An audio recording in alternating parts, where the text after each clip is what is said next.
పరాజయాల మీద పరాజయాలు, వరుసగా ఎన్నికల్లో ఓటములు. లోక్సభ మొదలు రాష్ట్రాల అసెంబ్లీల ఎన్నికల వరకు కాంగ్రెస్ పార్టీకి అపజయాలు తప్పడం లేదు. ఆ మధ్య మహారాష్ట్ర, ఇటీవల బీహార్ ఎన్నికల్లో ఘోర పరాజయాల తర్వాత మిత్రపక్షాలు కూడా దూరమయ్యే పరిస్థితి కనిపిస్తుంది. దేశవ్యాప్తంగా 3 రాష్ట్రాల్లో మాత్రమే అధికారంలో ఉన్న కాంగ్రెస్ ఇతర రాష్ట్రాల్లో ప్రతిపక్ష పాత్ర కూడా పోషించలేని దుస్థితికి చేరింది. బీజేపీ ఎన్నికల సంఘాల మీద కుట్ర ఆరోపణలు మోపడం తప్ప పార్టీ బలహీనపడ్డానికి కారణాలపై ఆత్మవిమర్శ ఎందుకు చేసుకోవడం లేదు? కాంగ్రెస్ పార్టీ భవిష్యత్ మీద ఇప్పుడు నీళ్లు కమ్ముకున్నాయి. దశాబ్దాల పాటు దేశాన్ని ఏలిన పార్టీకి ఇప్పుడేమైంది? లోక్సభ ఎన్నికల్లో వరుసగా 3 సార్లు ఓటమిని ఎదుర్కొన్న కాంగ్రెస్ పార్టీకి వివిధ రాష్ట్రాల అసెంబ్లీ ఎన్నికల్లో కూడా చేదు అనుభవాలే మిగులుతున్నాయి. ప్రస్తుతం దక్షిణాది తెలంగాణ, కర్ణాటక, ఉత్తరాదిన హిమాచల్ ప్రదేశ్ తప్పిస్తే దేశవ్యాప్తంగా ఎక్కడా అధికారంలో లేరు. అసెంబ్లీ ఎన్నికల్లో వరుసగా అపజయాలు ఎదురవుతున్నాయి. చాలా రాష్ట్రాల్లో కాంగ్రెస్ పునాదులను కోల్పోయింది. అనేక పెద్ద రాష్ట్రాల్లో మిత్రపక్షాల మీద ఆధారపడక తప్పడం లేదు. కాంగ్రెస్ ఓటు బ్యాంకు కూడా వరుసగా తగ్గిపోతుండటంతో మిత్రపక్షాలతో బేరమాడే పరిస్థితి కూడా కోల్పోయింది. కాంగ్రెస్ నేతృత్వంలోని ఇండీ కూటమిలోని భాగస్వామ్య పక్షాలు కూడా క్రమంగా దూరమయ్యే పరిస్థితి వచ్చింది. ఇప్పటికీ కాంగ్రెస్తో ఆ పార్టీలు అంటిముట్టనట్టుగా వ్యవహరిస్తున్నాయి. అసలు ఈ పరిస్థితికి కారణమేంటి? దేశవ్యాప్తంగా జరుగుతున్న చర్చ ఇదే. ఇటీవలే జరిగిన బీహార్ అసెంబ్లీ ఎన్నికల్లో అధికార ఎన్డీఏ కూటమి మరోసారి విజయ దుందుభి మోగించి భారీ మెజారిటీతో అధికారం దక్కించుకుంది. మహాగఠబంధన్ భాగస్వామ్య పక్షాలు అతి పేలవ ప్రదర్శనతో మైనారిటీగా మిగిలిపోయాయి. బీహార్ అసెంబ్లీలోని 243 సీట్లలో ఎన్డీఏ 202 గెలిచింది. మహాగఠబంధన్ పార్టీలు 35 సీట్లతో సరిపెట్టుకున్నాయి. లోక్సభలో ప్రధాన ప్రతిపక్షమైన కాంగ్రెస్ పార్టీ బీహార్ శాసనసభలో పట్టుమని 10 సీట్లు గెలవలేకపోయింది. 61 చోట్ల పోటీ చేసి 6 సీట్లతో సరిపెట్టుకుంది. బీహార్ ఓటమికి కారణం కాంగ్రెస్ పార్టీ వైఖరేనంటూ ప్రధాన మిత్రపక్షాలు వేలెత్తి చూపిస్తున్నాయి. ప్రధానంగా ఆ పార్టీ వ్యూహాలను, నాయకత్వ లోపాన్ని ప్రశ్నిస్తున్నాయి. సీట్ల పంపకాల్లో అలిగిన జార్ఖండ్ ముక్తి మోర్చా పోటీకి దూరంగా ఉండిపోయింది. కాంగ్రెస్ తమను మోసం చేసిందని ఆరోపణలు గుప్పించింది. దీని ప్రభావం జాతీయ స్థాయిలో ఇండీ కూటమిపై పడుతోంది. మహారాష్ట్రలో అతి విశ్వాసంతో ఎన్నికలకు వెళ్లి పరాజయం పాలైన ఇండీ కూటమికి తాజాగా బీహార్ ఫలితం తీవ్ర నిరాశను మిగిల్చింది. బీహార్లో తగిన బలం లేకున్నా అత్యధిక సీట్లు తీసుకుని తాను ఓడిపోవటమే కాకుండా మిత్రపక్షాల పరాజయాలకు కూడా కారణమైందనే విమర్శలు ఎదుర్కొంటోంది కాంగ్రెస్ పార్టీ. ఈ ఫలితాలపై ఇండీ కూటమిలోని పార్టీలు కాంగ్రెస్ నాయకత్వంపై తీవ్ర అసంతృప్తితో ఉన్నాయి. తాము జూనియర్ పార్ట్నర్లా అవమానకర రీతిలో కూటమిలోనే కొనసాగాలా, స్వతంత్ర మార్గం ఎంచుకోవాలా అనే ఆలోచనలో పడ్డాయి. బీహార్ ఫలితాన్ని వేకప్ కాల్గా అభివర్ణించింది శివసేన యూబీటీ. వరుస ఎన్నికల్లో కాంగ్రెస్ రాష్ట్ర యూనిట్లు ఏకపక్షంగా నిర్ణయాలు తీసుకోవటం వల్ల సమిష్టి వ్యూహం దెబ్బతిందని ఆరోపించింది. మిత్రపక్షాలతో జాతీయ పార్టీ సంప్రదింపులు లేకుండా ముందుకు వెళ్తే కూటమి నిలవదని హెచ్చరిస్తోంది. సమాజ్వాదీ పార్టీ అధినేత అఖిలేష్ యాదవ్ బీహార్ ఎన్నికల్లో మిత్రపక్ష కూటమి వ్యవహరించిన తీరు నుంచి లోపాన్ని ఎత్తిచూపారు. ప్రాంతీయ పార్టీలకు ప్రాధాన్యం ఇవ్వాలని, భవిష్యత్తులో ఇలాంటి జోక్యాలు జరగకుండా చూసుకోవాలని పరోక్షంగా కాంగ్రెస్కు హితవు పలికారు.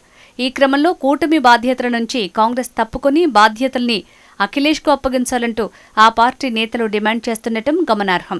బీహార్లో ఎన్డీఏ విజయం కాంగ్రెస్ ఆధ్వర్యంలోని ఇండియా కూటమికి ఓ పాఠమని తమిళనాడు ముఖ్యమంత్రి డీఎంకే అధినేత ఎంకే స్టాలిన్ అన్నారు. కూటమి వ్యూహం, నాయకత్వం, సమన్వయంపై పునరాలోచన అవసరమని సూచించారు.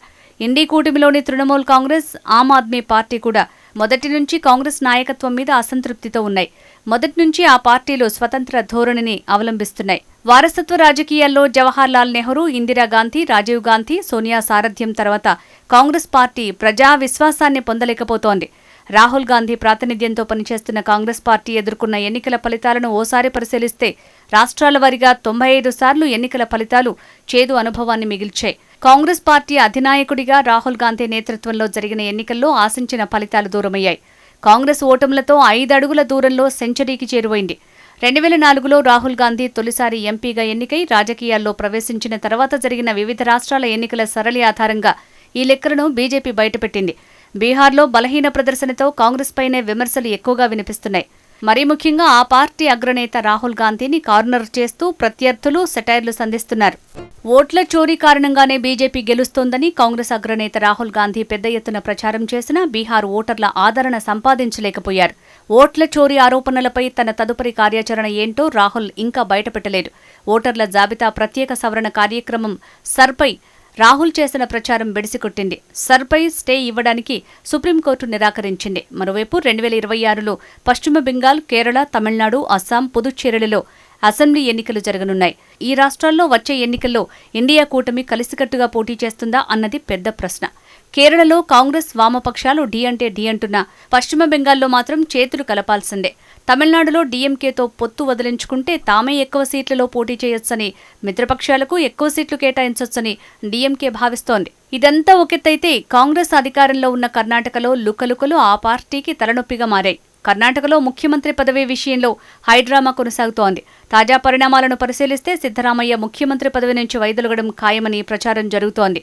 ఈ పదవిలో డీకే శివకుమార్ను నియమించే అవకాశముందని ఊహాగానాలు ఉన్నాయి. డిసెంబర్ 1న ప్రారంభమయ్యే పార్లమెంట్ సమావేశాలకు ముందే ముఖ్యమంత్రి మార్పుపై కాంగ్రెస్ అధిష్టానం నిర్ణయం తీసుకునే అవకాశం ఉన్నట్టు తెలుస్తోంది. రాష్ట్ర నాయకత్వంలో మార్పులు జరగొచ్చని ఊహాగానాలు సాగుతున్న వేళ డీకే శివకుమార్కు రాహుల్ గాంధీ నుంచి మెసేజ్ రావడం ప్రాధాన్యతను సంతరించుకుంది. డీకే వారం రోజులుగా ఆయనతో మాట్లాడేందుకు ప్రయత్నించగా ప్లీజ్ వెయిట్, నేను మీకు కాల్ చేస్తా అంటూ వాట్సాప్ మెసేజ్ వచ్చినట్లు పార్టీ వర్గాలు వెల్లడించాయి. దీంతో పరిస్థితులు డీకేకు అనుకూలంగా మారినట్టు స్పష్టమవుతోంది. కాంగ్రెస్ అధిష్టానం సిద్ధరామయ్య, శివకుమార్లను ఢిల్లీకి పిలిపించి సంక్షోభంపై చర్చించబోతోందని తాజా సమాచారం. అయితే ఇప్పటివరకు ముఖ్యమంత్రి పదవిలో తాను 5 ఏళ్లు కొనసాగుతానని సిద్ధరామయ్య ధీమాతో ఉన్నారు. మరోవైపు ఉప ముఖ్యమంత్రి డీకే శివకుమార్ సీనియర్ మంత్రి సతీష్ జార్కిహోళీతో రహస్యంగా సమావేశం కావటం చర్చనీయాంశంగా మారింది. సిద్ధరామయ్య రాజకీయ వారసుడిగా మైనారిటీలు, వెనుకబడిన వర్గాలు, దళితుల ఓటు బ్యాంకు బలమైన నేతగా భావిస్తున్న జార్కిహోళీతో డీకే భేటీ కావటం ప్రాధాన్యత సంతరించుకుంది. మరోవైపు ముఖ్యమంత్రి పదవి కోసం పోటీ పడుతున్న మరో నాయకుడు పరమేశ్వర కూడా అధికార మార్పిడి జరిగితే శివకుమార్ను ముఖ్యమంత్రిగా అంగీకరిస్తానని ప్రకటించారు. కాగా కర్ణాటకలో పరిణామాలు కాంగ్రెస్ అధిష్టానాన్ని తీవ్రంగా కలవరపరుస్తున్నాయి. ఈ పరిణామాలు త్వరలో జరగనున్న ఇతర రాష్ట్రాల ఎన్నికలపై పడే ప్రమాదం ఉందని ఆందోళన వ్యక్తమవుతోంది.